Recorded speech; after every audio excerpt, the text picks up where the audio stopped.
Hey guys, tonight we slip into the hushed, dew-sweet quiet of an Edo-Period garden just as the sun is only pretending to rise. You stand there in that gauzy half-light, hearing the faintest hush of bamboo leaves rubbing together above you, the pond barely managing a ripple, and the moss at your feet breathing out a kind of velvety sigh. Everything feels deliberate, slow, and kind of judgmental, like the garden is wondering whether you're ready to spend an entire night fussing over plants that basically grow at the pace of an indecisive sloth. And yes, you probably won't survive this if you're expecting action scenes. So before you get comfortable, take a moment to like the video and subscribe, but only if you genuinely enjoy what I do here. Also, tell me where you're watching from and what time it is for you right now, because the moss and I are nosy like that. Now, dim the lights, maybe turn on a fan for that soft background hum, and let's ease into tonight's journey together.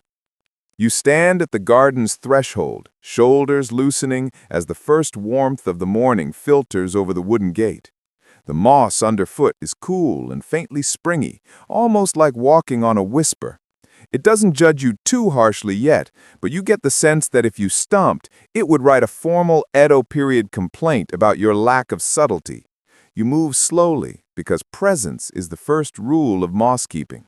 Your breath, your footfall, even your half-awake thoughts settle into the rhythm of the garden's patience. You've been told that official Edo garden keepers often started their day before the town's roosters even remembered they had jobs. That's your mainstream fact for tonight. Early rising wasn't just discipline, it was required to catch the light exactly when moss looked most alive. They believed the morning glow revealed the green's truest intentions, like a polite interrogation. You imagine a row of keepers squinting at vibrant patches, muttering, "Ah yes, this one is plotting something." A soft breeze shivers across the pond's surface, tugging a few maple leaves loose. They drift down like indecisive paper cranes. You watch each one settle over the carpet of moss, and you know you'll be picking those up later. Leaf removal is kind of the gym routine of moss keepers. The moss may be patient, but it also has standards, and apparently fallen foliage is not on brand. You take a few steps deeper into the garden, tracing a path you now know by heart. The stepping stones are chilled, smooth, placed in that rhythm Edo designers loved, never perfectly symmetrical, never fully random. Historians still argue whether the patterning had hidden meanings or whether designers simply enjoyed messing with future scholars. You decide it's a little of both. Your sandals whisper against the path as you walk, every sound softened by the moss that grows in soft islands around each stone. You crouch to check one particular patch, the one you've been obsessing over for days. It's stubborn, the botanical equivalent of a teenager refusing to clean their room. Some keepers swore moss could sense intent. And here's your quirky tidbit. Older manuals insisted that keepers' emotional states influenced growth, claiming that moss exposed to irritability withers in protest. Does science back that up? Absolutely not. But does the moss look like it's judging you right now? Absolutely yes. You reach out and lightly brush its surface with your fingertips. The sensation is cool, delicate, almost ticklish. Moss is a creature of subtlety, and you learn quickly that excessive enthusiasm is punished. Press too hard, and you compress its structure. Touch too lightly, and it thinks you're committing to nothing. You give it a balanced greeting, then straighten, knees cracking like a traitor revealing your age. The garden pretends not to notice. Above you, a crow complains from a pine branch. You squint up at him. He stares back with the energy of someone who has seen every mistake you have ever made. "Don't start with me," you whisper. He doesn't care. Your routine continues. Step, observe, breathe, repeat. You memorize every tuft of green, every feather of shade, every miniature hill and dip sculpted by decades of caretakers before you. A moss garden in the Edo period wasn't just decoration, it was a living timeline of choices. Leaves swept one day, watering skipped another, a pebble moved 6 inches to the left because some keeper got philosophical at dawn. You walk through those decisions the way others might walk through a library. The sun climbs a little more, turning the moss luminous. You can see the individual strands now, tiny but determined, each one unfurling in the gentle warmth. You kneel at another patch, this one more cooperative. The green here is rich and confident, like a moss that's eaten its vegetables. You whisper a soft compliment, because yes, you've become that person. In fairness, the moss has earned it. You take out your soft bristled brush, the one the older keepers mockingly call your baby comb, and begin stroking away dust and stray petals. The brush moves in small arcs, the bristles catching faint bits of debris. It's mindless in the best way, rhythmic, almost meditative. You're aware of your breath again, slow and even. The morning air tastes of pine resin and something faintly mineral, garden dampness turning into daylight. There's a moment where you lose the boundary between movement and stillness. You're brushing, and the garden is holding its breath, and even the crow stops commenting on your life choices. You think, maybe this is what the old keepers meant. Patience isn't something you do, it's something you become, even if temporarily, and only before your first cup of tea. Speaking of tea, the pot warming inside the keeper's hut is calling to you.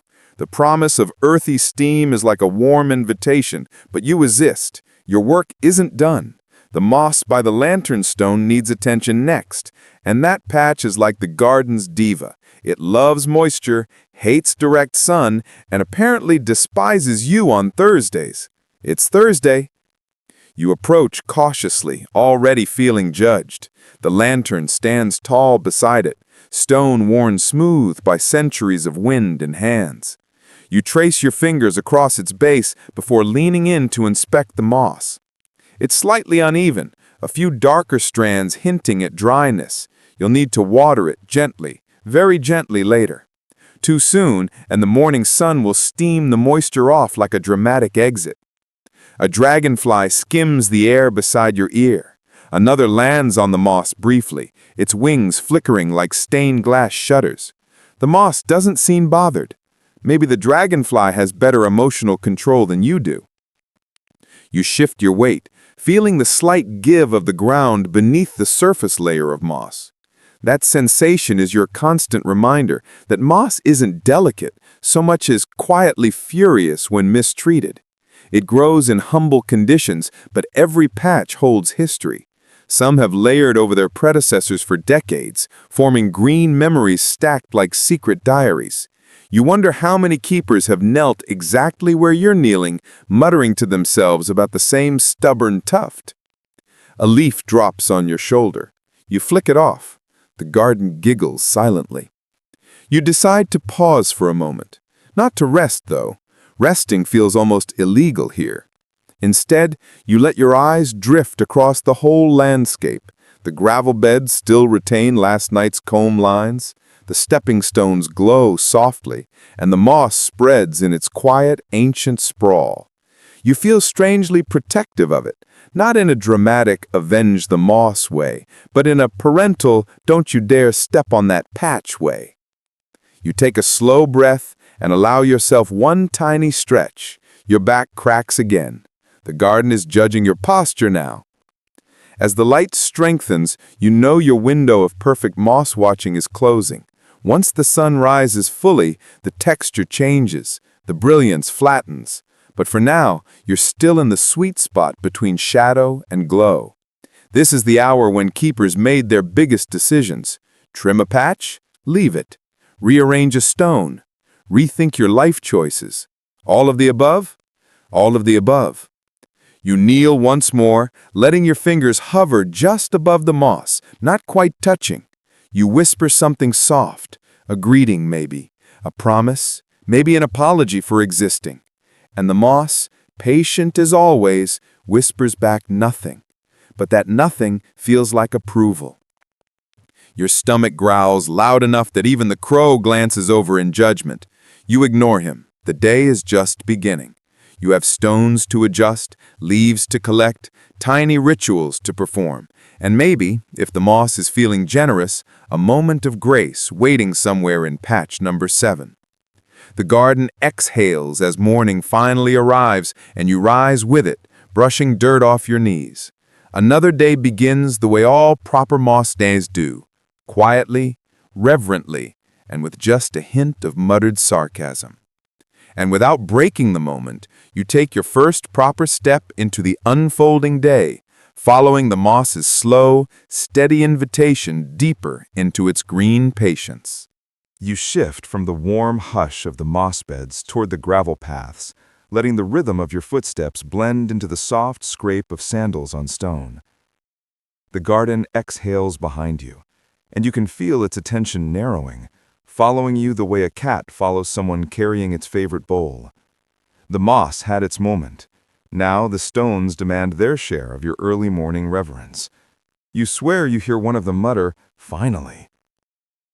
You pass under a wooden beam still cool from the night, its grain swollen slightly with lingering moisture.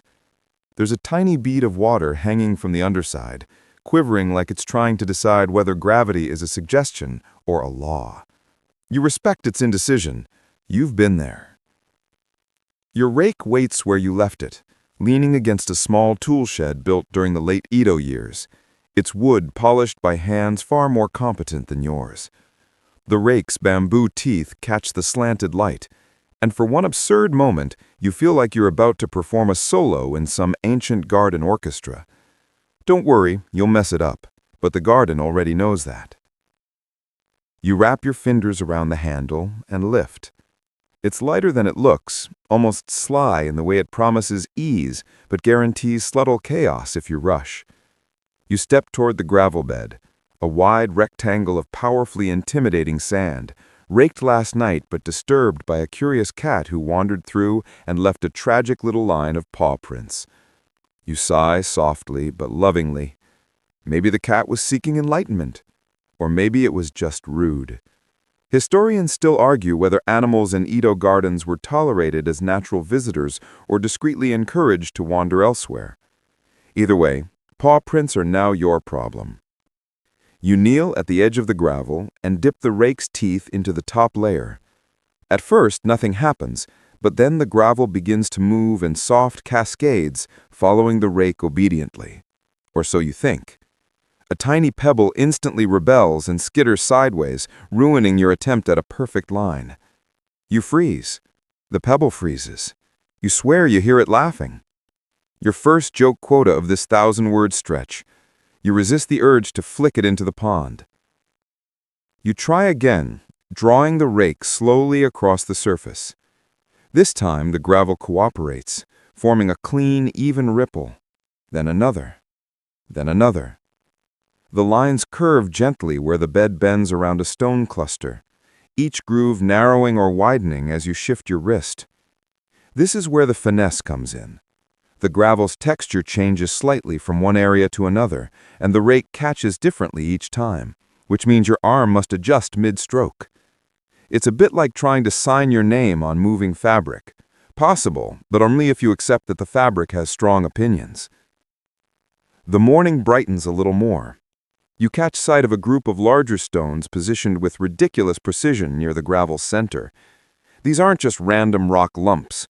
They're arranged according to a tradition that places great stones as mountains, guardians, or island anchors in the garden's symbolic landscape.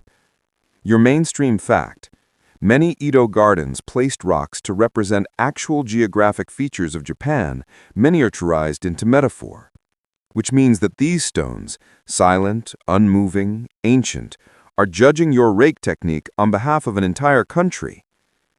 You stop to bow slightly to the largest stone. Respect, yes, but also a tiny bribe so it doesn't topple in spirit and curse your future. You can never be too careful. The rake glides again, and this time you feel something unlock, a kind of rhythm. The gravel follows your lead as though letting you borrow a moment of harmony. Curves form where you intend them, straight lines hold true for more than 3 seconds, and you even begin to believe you're doing a half-decent job. A crow caws overhead in what you choose to interpret as applause, or mockery, probably both. You're halfway through the main section when a breeze rolls through the garden, carrying the peppery scent of cypress. The gravel shivers under its touch, a few lines softening at the edges. You sigh with the quiet exhaustion of someone who just watched their Wi-Fi drop from 5 bars to 1. But this is part of the routine. Nature meddles, you adapt. Patience isn't just a virtue here, it's a survival mechanic. As you move toward the left side of the gravel bed, you notice a tiny ridge you hadn't seen before. Maybe you missed it last night, or maybe the earth shifted slightly after yesterday's rain. The ridge casts a faint, stubborn shadow, subtle but very much refusing to blend into your pattern. You crouch lower, inspecting it with the seriousness of someone examining an ancient relic. Here comes your quirky tidbit. Some Edo keepers swore that gravel ridges like this one were messages from garden spirits advising subtle layout changes. Whether that's true or just ancient gardeners explaining away bad technique is unclear, but the ridge does look suspiciously intentional. You decide to adjust the lines around it. Instead of fighting the ridge, you incorporate it into a gentle ripple pattern radiating outward. The effect is unexpectedly beautiful, like a quiet echo in sand. The ridge softens under your rake's guidance, not disappearing, but becoming part of a larger design. Look at you, collaborating with imaginary gravel spirits and winning. You straighten again, brushing dust from your knees as you shift position. The sun is climbing now, warming the back of your neck. Shadows shorten around the stones, and the gravel catches the light in tiny flashes.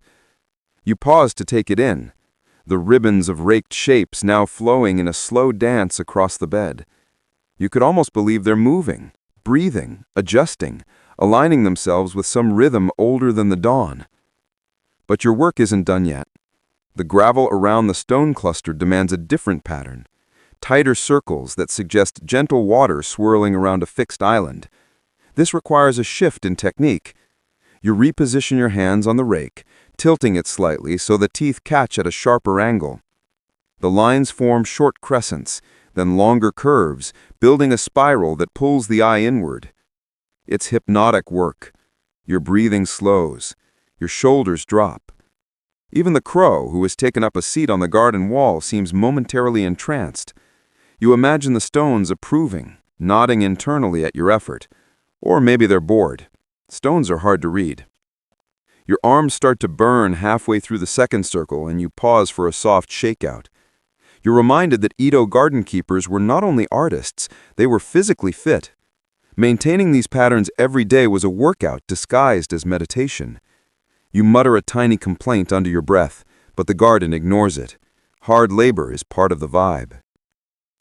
You continue until the circles tighten to a point just shy of touching the stone's base. This is the moment that requires absolute control. One wrong movement, and your rake teeth will nick the stone and ruin the whole illusion. You hold your breath, steady your grip, and pull the rake into the final arc. Perfect.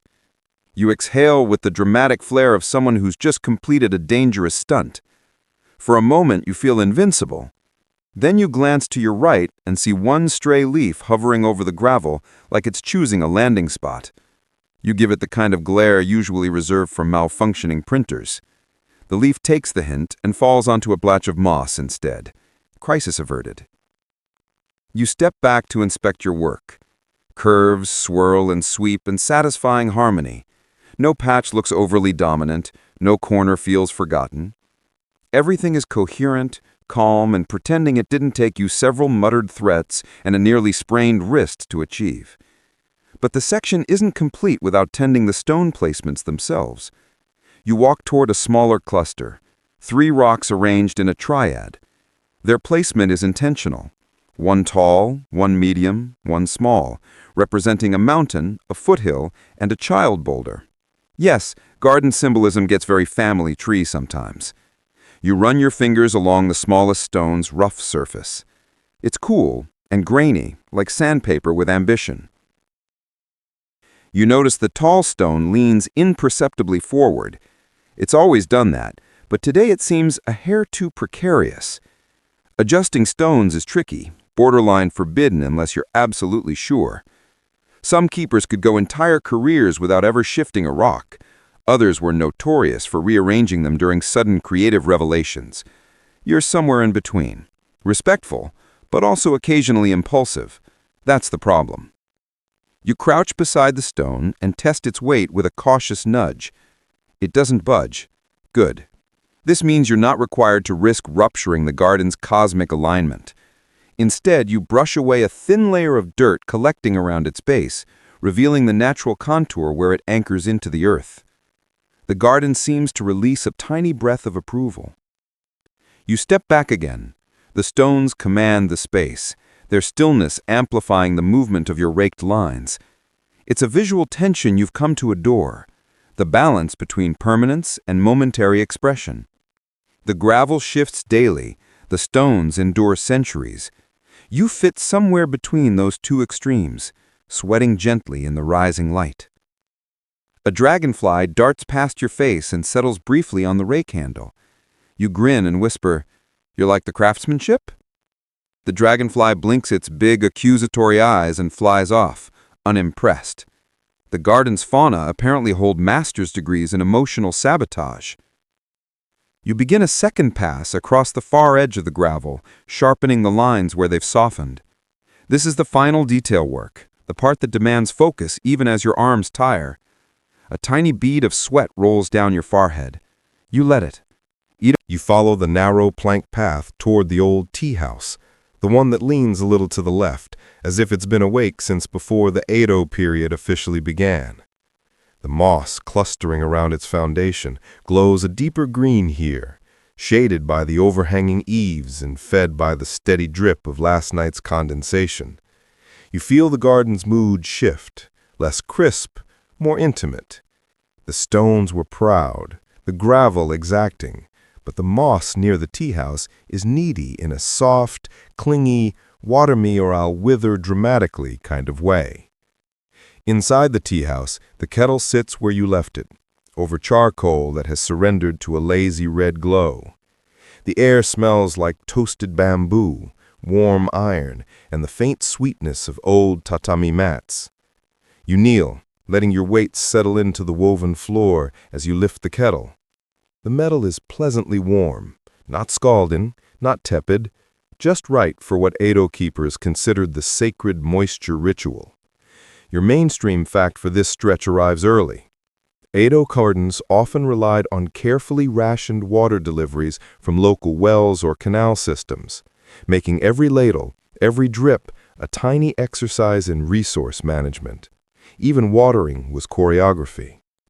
You grab your bamboo ladle, dipping into the kettle with the sort of reverence normally reserved for mystical potions or very expensive coffee. Steam spirals upward, warm and shy, brushing your cheek with the gentlest, "Good morning, you fragile preacher." The teacups sit on a wooden tray, 4 small porcelain bowls painted with cranes that look like they regret signing up to be decorative. Their rims are slightly chipped, not from neglect, but from time. Edo keepers were known to use whatever vessels they had. If a cup survived a few decades of moss duty, it was considered lucky. One of the cups has a crack running through its side, sealed with a thin line of gold through the old kintsugi technique. You can't help appreciating that. Even in watering moss, aesthetics persist like stubborn moss spores.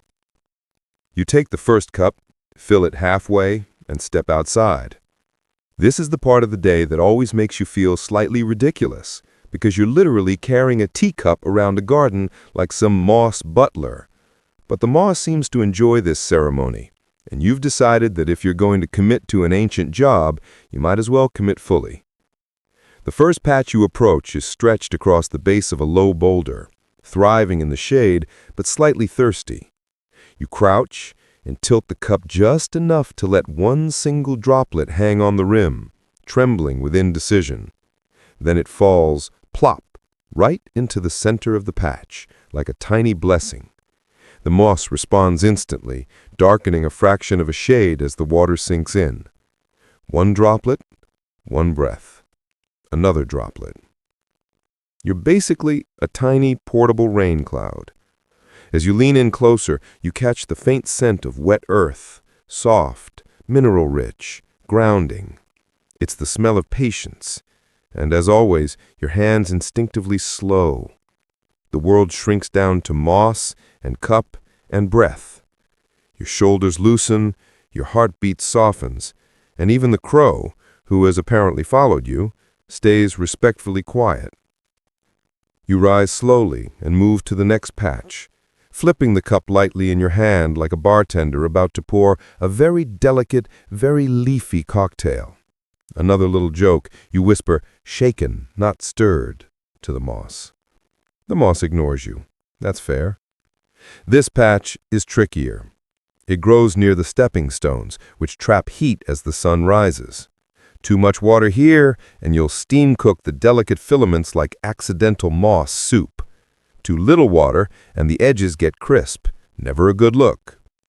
You tilt the cup a few degrees, letting the droplets fall not directly onto the moss, but onto the stones beside it, where they run down the crevices and enter the soil like shy guests arriving through the side door. You pause to check the moss's reaction. It perks up a bit, strands lifting like tiny forest antennae. Satisfactory. The garden's faint breeze brushes past again, this time carrying the smell of distant rice fields. Somewhere beyond the walls, a vendor's bell rings, early traders already setting up. You imagine Edo keepers centuries ago, hearing the same bell, feeling the same tug of city life just beyond the serenity of their tiny moss universe. You like thinking about that. Continuity across time. Even your fussy routine is part of a ritual older than any one gardener. You lift the cup again and accidentally spill a small splash on your sleeve. It's fine. Your sleeve was already half stained from kneeling in dew earlier. The garden loves to leave souvenirs on you, tiny badges of humility.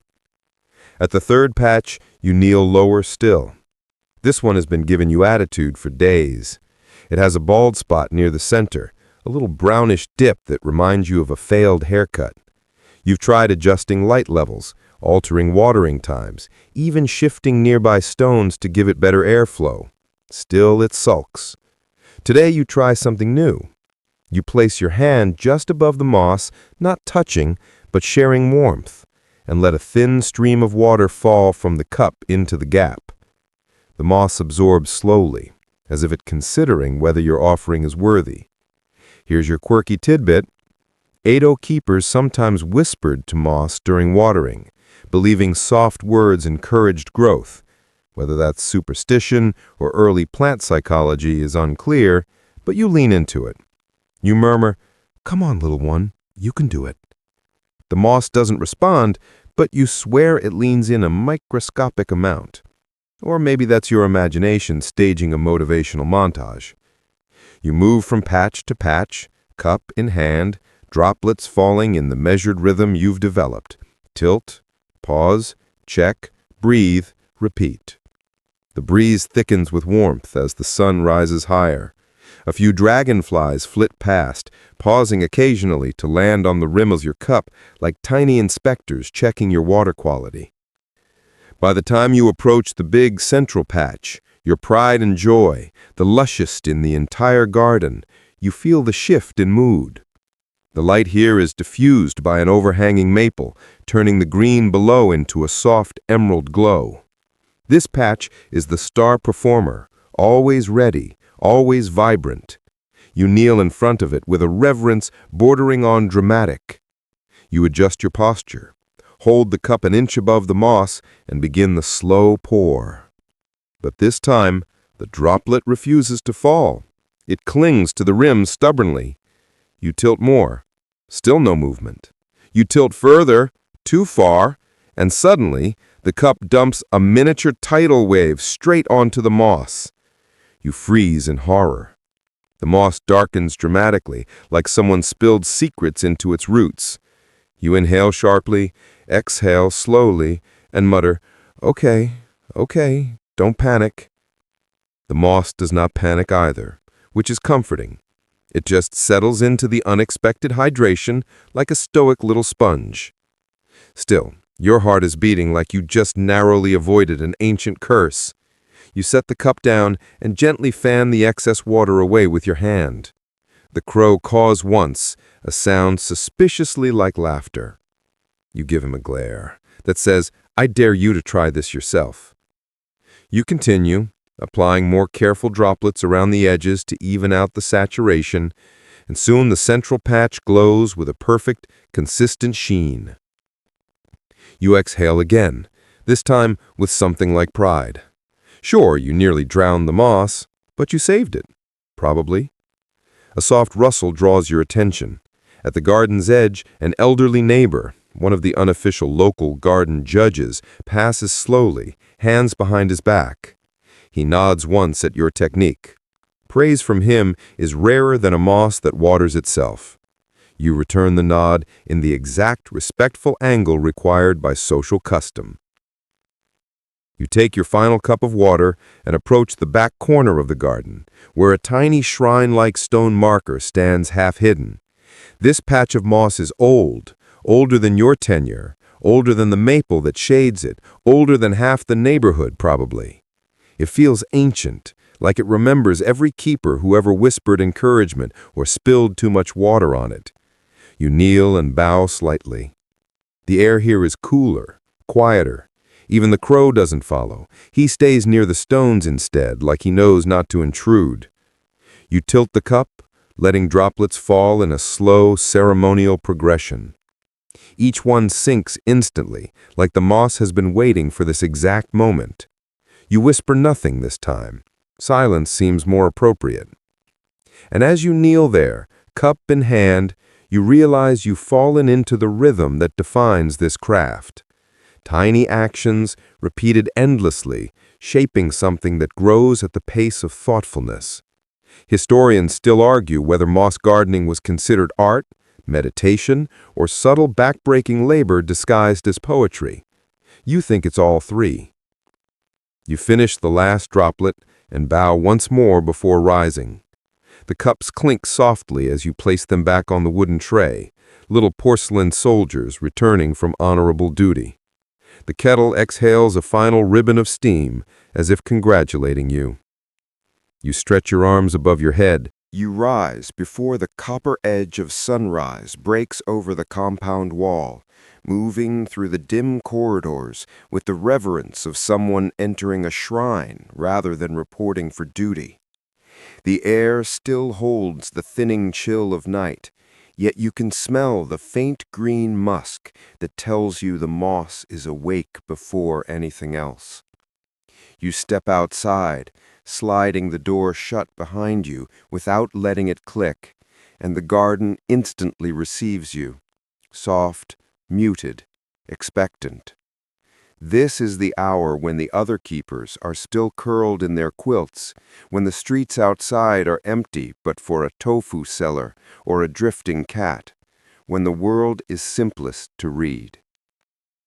You begin by crouching near the first patch of koke that borders the stepping stones, a patch so fine-grained it resembles emerald frost. You don't touch it yet. Touch this early can bruise the tender night-drawn moisture. Instead, you hover your palm a hair's breadth above the surface, feeling for temperature, for slight shifts in humidity, for the difference between a thirsty dawn and a saturated one.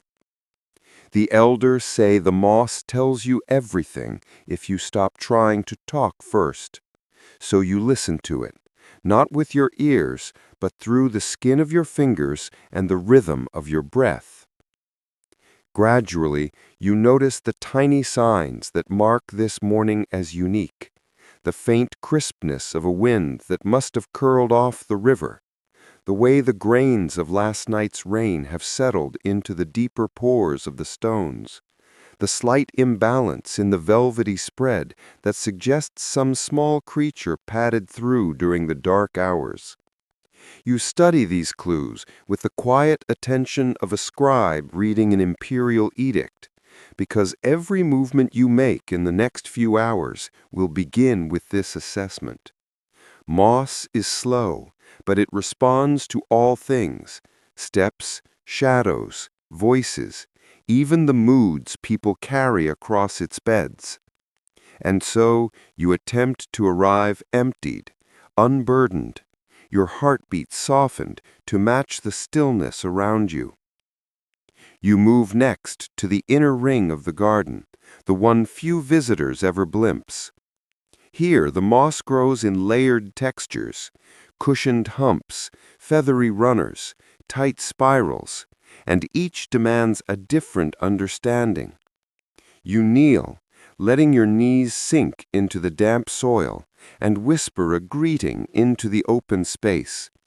Not a ritual, not a superstition, just a gentle acknowledgement that you are entering a world that continues with or without you. Your tools wait in their small wooden crate, a bamboo brush whose bristles you trimmed yourself, a shallow water cup darkened with age, a cloth for catching stray droplets. You reach for none of them yet. Instead, you breathe with the garden, synchronizing your inhale with the cool rising mist and your exhale with the soft settling of morning light. The garden does not ask for speed. Edo itself may pulse with merchants shouting, apprentices rushing, and couriers darting through alleys. But here the world is the pace of moss creeping across a stone, imperceptible to hurried eyes, obvious to those patient enough to witness the slow miracle of persistence. Only when the sun's first beam grazes the far lantern do you finally stand, straighten your back, and begin the day's first silent survey, letting the dawn stillness settle into your bones like a quiet command. You carry the shallow wooden basin with both hands, careful not to spill a single droplet as you cross the narrow bridge of sun-bleached planks. The water inside trembles with each step, tiny concentric ripples catching flecks of early light, and you feel the familiar mix of reverence and responsibility settle over your shoulders. Edo-Period gardeners might not have had many luxuries, but they perfected one truth. Moss is not watered, moss is attended to, and you're about to perform one of its most sacred routines. You kneel beside the first velvety mound, shifting your weight so your knees don't sink too deeply into the soil. Moss hates surprises, and a sudden quake of earth feels, at least in your imagination, like startling a sleeping elder with a brass gong. You set the basin down and reach for the ladle, a small old thing with a thin bamboo handle and a cup polished by years of patient wrists. The slightest tilt gathers water along its rim, holding it in a fragile crescent that you must deliver without haste, without tremor, and without splash. Hey, remember earlier when you thought trimming your own bangs required precision? Yeah, no. Nothing compares to the judgmental gaze of a moss colony waiting for perfect hydration. You raise the ladle, hover above the surface, and release a single drop. It falls in slow motion, stretching like molten glass until it finally beads on the mossy tips. The patch responds instantly, drinking the moisture with a soft darkening, its tiny leaves lifting as though relieved that you remembered its preferred dosage. And you do remember, because each cluster has its own rhythm. Some like heavy humidity, some prefer light morning mist, and some, like the ancient cushion before you, thrive on minimal contact, as if believing excessive water is for amateurs. You continue the ritual, moving the ladle in small circles. Each drop lands silently, spreading into the air sacs between the filaments. You listen as you work, not for sound, but for absence of sound. Too much water would make it hiss faintly against the compact soil beneath, and that small hiss means you're oversaturating. An Edo Gardler would call that drowning the whisper, which honestly sounds like the title of an indie album, but it's really a warning. Moss doesn't forgive waterlogged roots. A faint breeze slides across your cheek. It carries the scent of sandalwood from the temple up the hill, mixed with the morning's cool dew. In this moment, you can almost hear your mentor's voice explaining the concept of Shizukana Kokoro, the quiet heart. A quiet heart waters evenly, he used to say, tapping your forehead lightly, and an uneven pour is the mark of someone thinking too loudly. You'd roll your eyes back then. Now you repeat the words under your breath, like an incantation, partly because they help, and partly because moss seems to judge you less when you chant things at it. As you shift to the next cushion, a low drone of bees hums from the azalea shrubs nearby. They're early today. Usually they don't wander through this part of the garden until the sun warms the stones. But their presence tells you something important. Humidity is rising faster than usual. Bees sense micro-shifts in moisture long before humans do. This means you'll have to adjust the watering amounts. More humidity in the air means the moss retains moisture longer, so each drop from your ladle must be even smaller. Yes, smaller than a drop. Edo gardeners mastered the art of almost drops, which is exactly what it sounds like, bringing the ladle close enough so the water thinks about falling, but then hesitates. You deliver a few of these micro-offerings now, watching them cling to the fibers like tiny pearls. This slow watering ritual isn't just practical, it's deeply tied to garden philosophy. Historically, Edo gardens were built around the idea that beauty should appear effortless. Visitors were meant to feel a sense of timelessness, a continuity uninterrupted by human fuss. What they didn't see were the hours of quiet correction happening behind the scenes, all carried out by keepers like you who learned to move as softly as light itself. One mainstream fact even pops into your head as you work. Many Edo garden keepers were trained simultaneously in tea ceremony principles, because the same etiquette, minimal movement, deliberate gestures, respect for stillness, translates perfectly into moss care. Of course, the garden world also had its, let's say, quirky side. For example, some keepers believe that singing to moss increased its vitality. Not chanting, not humming, singing. One old manual even suggested that moss enjoyed short ballads about carp, moonlight, and tax collectors. You've never tried it, mostly because you don't want to explain to the temple abbot why you're serenading the ground at dawn, but the old texts insist it once made the greenery rise with pride. Whether that's metaphorical or literal remains unclear. You continue watering, forming a steady rhythm. Scoop, hover, release, pause, breathe. Your shadow stretches long and thin across the garden, forming a soft outline beside the stones. You notice the gravel patterns you raked earlier beginning to catch the light, their ridges glowing faintly against the darker soil. The continuity of the morning becomes clear. Everything you touch today leads into everything you'll touch next.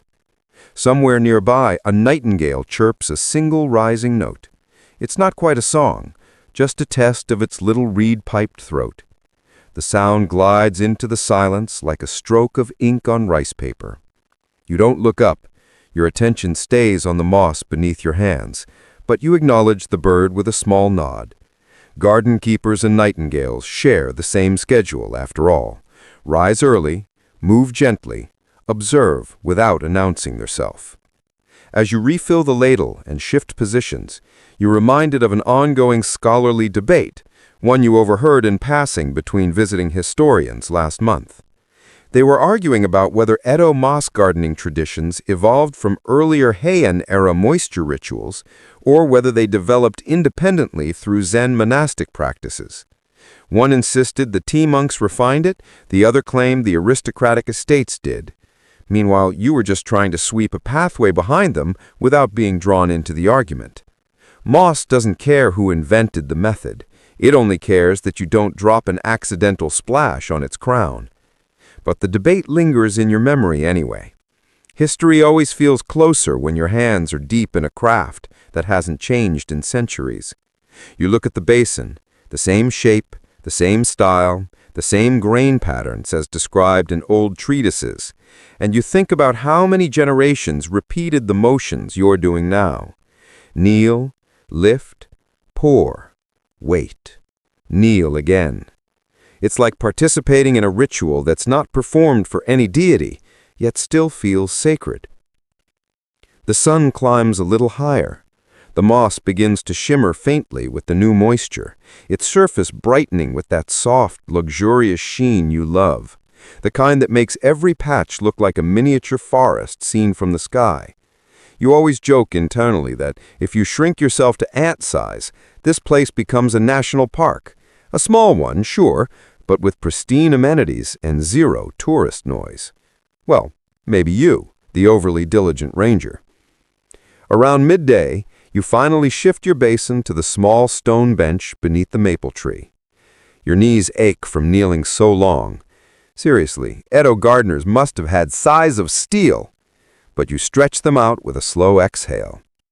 Your clothes smell faintly of water, earth, and bamboo. Your fingers bear the marks of the ladle handle, faint grooves forming where you held it with unwavering control. You glance across the garden. Every patch you tended glistens with just right hydration. None are too dark, none are too bright, and none carrying the telltale shimmer of oversaturation. Everything feels balanced, even, content.